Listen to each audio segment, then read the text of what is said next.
Well, today we're going to be looking at some Jaws figures. I remember back when I was a teenager, there were no Jaws figures, you had to make your own. So I made this, it's got to be 25 years ago, might even be more. And it was when, do you remember Sequest came out and they did a figure of Roy Scheider. So I thought, I'll use the figure, the head. It's not a bad likeness, or it wasn't at the time. It looks not so good now. And made a Chief of Police Martin Brodie figure.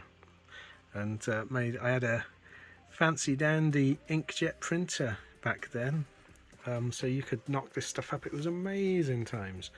I'm glad I kept it. It was in the attic for ages. It's very crude now by the standards that I could probably do today, but it's got nostalgia value.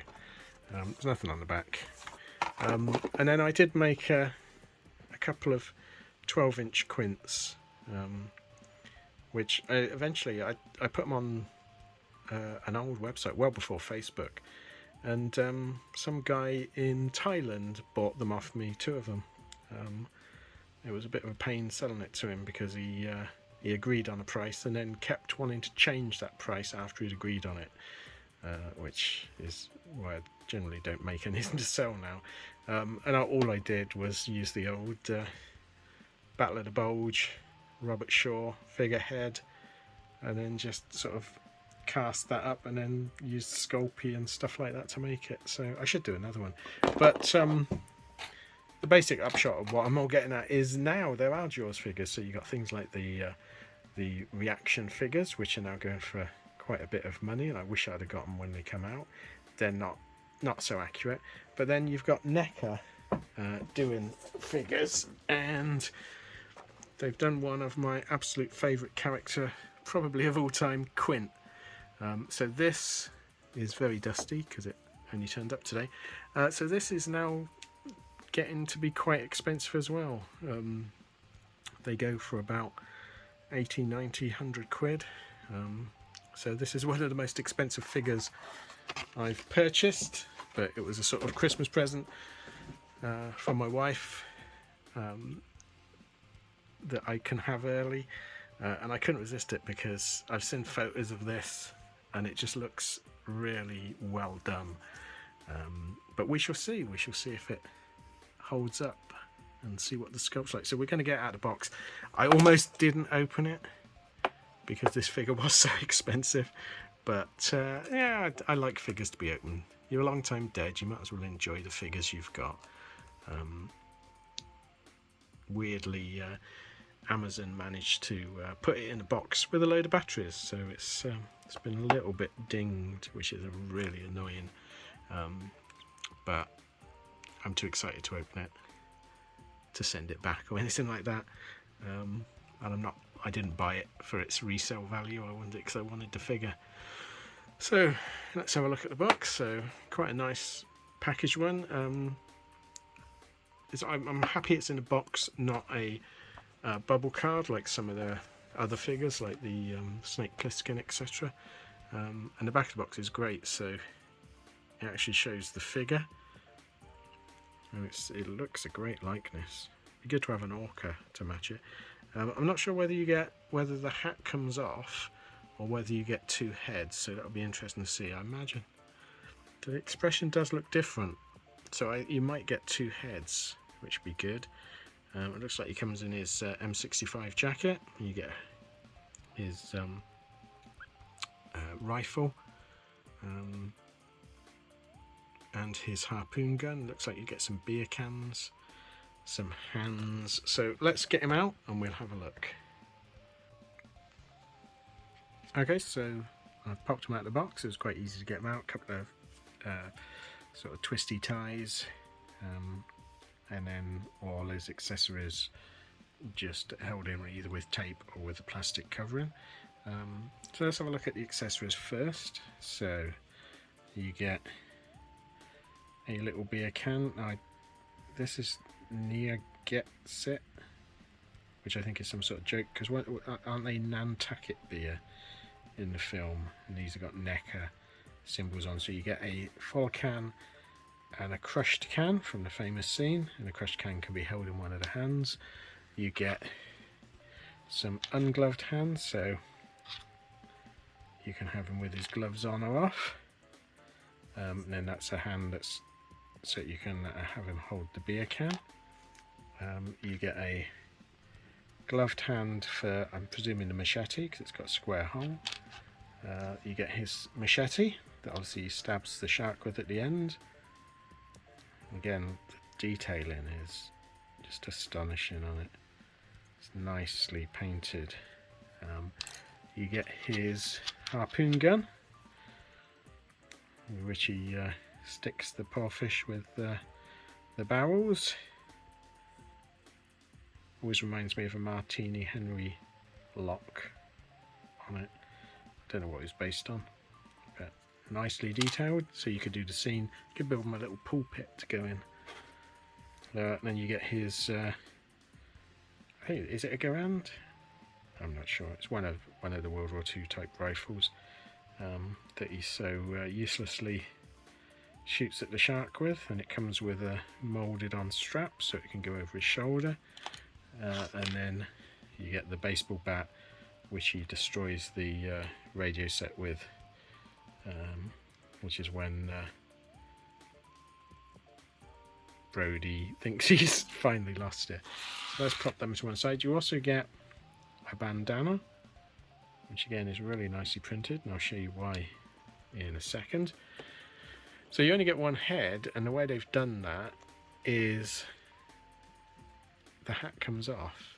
The hat is made of soft rubber, but you are left with a bit of a pinhead Quint. Actually, he's got helmet hair.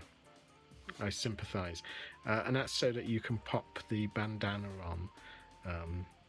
Let me pop the phone up into the holder and we'll have a go. Okay, so you can pop the bandana on his head, and look, looks pretty good. It does work. The only thing is the bandana probably could do with softening slightly. It is quite cold tonight. So joint wise, you've got a ball joint on the head, which is really good. You've got ball joints on the arms, cut joints on the elbows. I think there's a bicep joint. We'll try and get his clothes off in a minute and have a look. It feels like he's got ball jointed hips, but they are quite stiff as you expect. Cut joints on the knees, ball joints on the feet, so you can put him in various poses. The face is just unbelievably well done. It's absolutely spot on. The paint app's a little bit sloppy in places, which on a figure of this cost is a bit annoying, but I suppose originally they weren't meant to be that expensive, but I can touch that up, that's not a problem. The clothing is great. The M65 jacket is nicer than like any Action Man stuff. I do love as well that it's repaired, like in the film. It's his old military jacket, so I presume he was either in the Korean War, probably a bit old for Vietnam, but he might have served in Vietnam. But it's his old military jacket with the Quint name on, which might be Vietnam, because I think they only started doing that in Vietnam. He is a undershirt, blue denim undershirt, which is sleeveless. When this was put on the figure, the collar was very strange, so I've just fixed that a bit. And he's got buttons, button detail, black pants, moulded on shoes. Let's see if we can get the clothes off. I don't think we'll get the trousers off completely because I don't want to force the feet off, but we can have a look at what the joints are like. Okay, so could it be any more undignified for poor Quint? Trousers around his ankles. So the body's really interesting. I mean, he's buff, to be fair.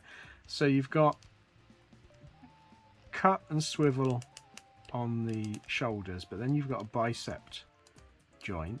Then you've got the old double jointed elbow. The hands come in and out really easily, and that's just a swivel and cut joint. You've got a sort of, I don't know what you would call that, the chest joint. Not actually ball joints on the legs. I was quite surprised. They're actually swivel and then a swivel joint there, which gives you the equivalent of a ball joint, but it's quite stiff. It sounds awful. I would suggest if you're getting one and you want to display it, take the clothes off and work the joints, because they are really stiff and you wouldn't want to break them. Weirdly, my Quint is absolutely covered in, I don't know whether it's the black dye from the trousers from where he's been in the packaging, but it does have a sort of silvery look, but I think it's the trouser dye coming off. So cut knee joints, and like I say, ball joints on the shoes. They may well come off. You could probably heat and get them off, but I'm just not going to bother. I don't want to risk it. I know what NECA plastics usually like. So incredibly well jointed figure. He's got a little bit of paint bub on the nose where he was in the package, but I'm not too worried about that. He's got little pert buttocks. So yeah, for this size figure, incredibly well done. Let's get him back clothed and we'll try some different accessories, see what they look like. Sorry, I forgot to look at his clothes. So he's got a sleeveless denim shirt. They've edged everywhere except for the inside, so you've got to be careful. And like I say, the collar should be bent like that, not how it comes in the package. Again, really nicely made though. The jacket is superb. It's such a well made bit of kit. Interesting because he's got no sleeves. The cuffs are actually built into the jacket, and again they're a little bit, when they were in the packet, they've not, they need to be folded in, otherwise you get a bit fraying, but you can certainly do that. It's not going to hurt the figure to do it afterwards. So you can see he holds the crushed beer can really well, and he holds the rifle very, very well. There's a hand specially made for holding a rifle. Or the harpoon gun, again, holds it well. He can only really hold the baseball bat in his left hand. The two right hands, certainly the bare knuckle one, the bare hands don't hold it as well. Let's see if the one of the gloved hands does. Yeah, the gloved hand holds it okay. And he can hold the machete quite well as well, in a very Jason Voorhees type of way.